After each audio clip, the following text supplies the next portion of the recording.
दोस्तों नमस्कार। आज की कहानी कहीं ना कहीं आपके जीवन का एक बहुत बड़ा अंग को दर्शाती है।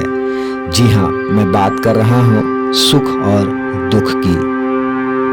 और यह निरंतर हमारे जीवन में इसका आना जाना लगा रहता है। अगर कोई कहे कि मेरे साथ प्रभु हमेशा सुख ही बनी रहे, यह असंभव है। अगर कोई कहता है मेरा दुख का अंत हो ही नहीं रहा है, तो वह भी शायद गलत सोच रहा है। दुख के बाद सुख और सुख के बाद दुख, यह दोनों प्रक्रिया समान तरीके से हमारे जीवन में आती और जाती रहती है। इसलिए हमें बिल्कुल यह मान लेना चाहिए कि इसे हम कभी नकार नहीं सकते। और जब हमारे जीवन में इनका प्रवेश होता है तो हमें बहुत मजबूती के साथ, बड़े शालीनता के साथ इसका सामना करना चाहिए। इसे अपने दोनों बाहों को फैलाकर इसका स्वागत करना चाहिए। दोस्तों, यहाँ सबसे विशेष बात यह है कि जब सुख दुख हमारे जीवन में आते हैं तो उनके अपने अपने कारण उस व्यक्ति विशेष के मुताबिक होते हैं। इसलिए वह व्यक्ति विशेष को ही निर्धारित करना होगा कि इसे वह कैसे पार पा सकता है।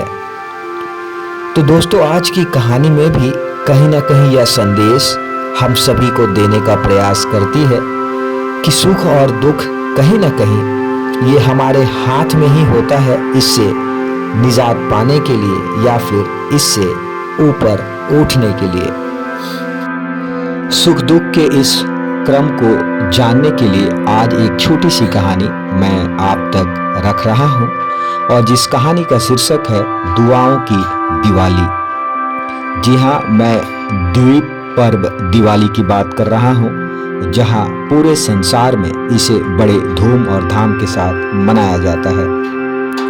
एक दिन एक महिला ने अपने किचन से सभी पुराने बर्तन निकाले। पुराने डिब्बे, प्लास्टिक के डिब्बे, पुराने डोंगे, कटोरियां, प्याले और थालियां आदि सब कुछ काफी पुराना हो चुका था। फिर सभी पुराने बर्तन उसने एक कोने में रख दिए और बाजार से नए लाए बर्तन करीने से रखकर सजा दिए। बड़ा ही पॉश लग रहा था अब उसका किचन।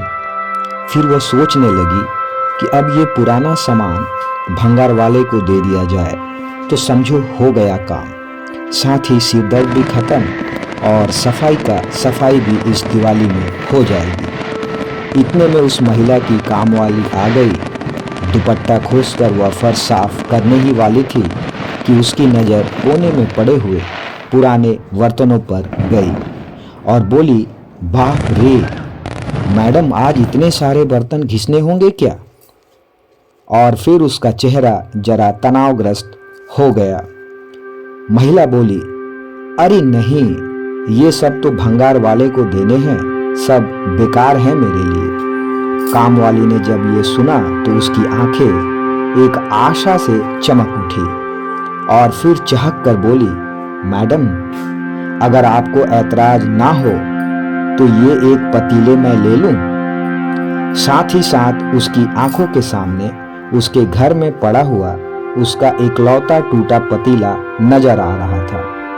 महिला बोली, अरे एक क्यों, जितने भी उस कोने में रखे हैं तू वो सब कुछ ले जा, अगर तेरे काम के हैं तो।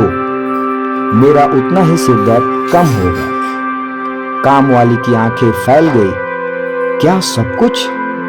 उसे तो जैसे आज अली बाबा की गुफा ही मिल गई थी। फिर उसने अपना काम फटाफट खत्म किया और सभी पतीले, डिब्बे और प्याले वगैरह सब कुछ थैले में भर लिए और बड़े ही उत्साह से अपने घर की ओर निकली। आज तो जैसे उसे 4 पांव लग गए थे। घर आते ही उसने पानी भी नहीं पिया और सबसे पहले अपना जूना पुराना और टूटने की कगार पर आया हुआ पतीला और टेढ़ा मेढ़ा चमचा वगैरह सब कुछ एक कोने में जमा किया। और फिर अभी लाया हुआ खजाना यानी मैडम के घर से जो मिला बर्तन ठीक से जमा दिया। आज उसके एक कमरे वाले किचन का कोना पॉश दिख रहा था। तभी उसकी नजर अपने पुराने बर्तनों पर पड़ी और फिर खुद से ही बुदबुदाई, अब ये सामान मैं भी भंगार वाले को दे दिया कि समझो हो गया काम।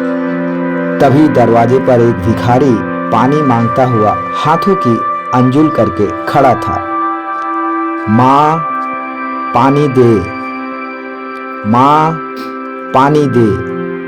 काम वाली उसके हाथों की अंजुल में पानी देने ही जा रही थी, उसे अपना पुराना पतीला नजर आ गया और फिर उसने वह पतीला भरकर पानी भिखारी को दे दिया। जब पानी पीकर और तृप्त होकर वह भिखारी बर्तन वापस करने लगा तो काम वाली बोली, फेंक दो कहीं भी। वह भिखारी बोला, तुम्हें नहीं चाहिए क्या माँ? क्या मैं रख लूं मेरे पास? काम वाली बोली, रख लो और ये बाकी बचे हुए बर्तन भी ले जाओ। और फिर उसने जो जो भी भंगार समझा वह उस भिखारी के झोले में डाल दिया। वह भिखारी भी बहुत खुश हो गया। पानी पीने को पतीला और किसी ने खाने को कुछ दिया तो चावल, सब्जी और दाल आदि लेने के लिए अलग अलग छोटे बड़े बर्तन, और कभी मन हुआ कि चमचे से खाए जाए तो एक टेढ़ा मेढ़ा चमचा भी उसमें था। आज उसकी फटी झोली पॉश दिख रही थी।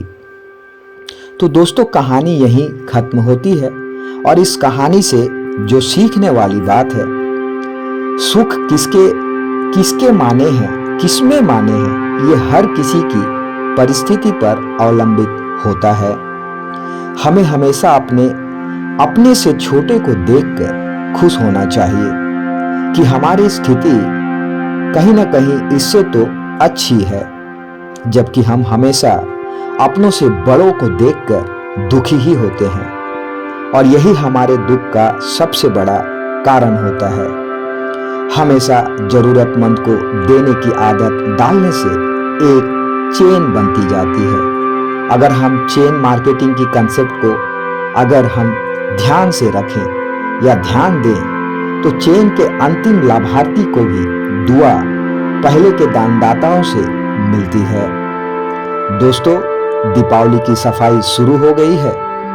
हमारी शुभकामनाएं हैं आपका घर नए क्रॉकरी, कपड़े, फर्नीचर से जगमग हो।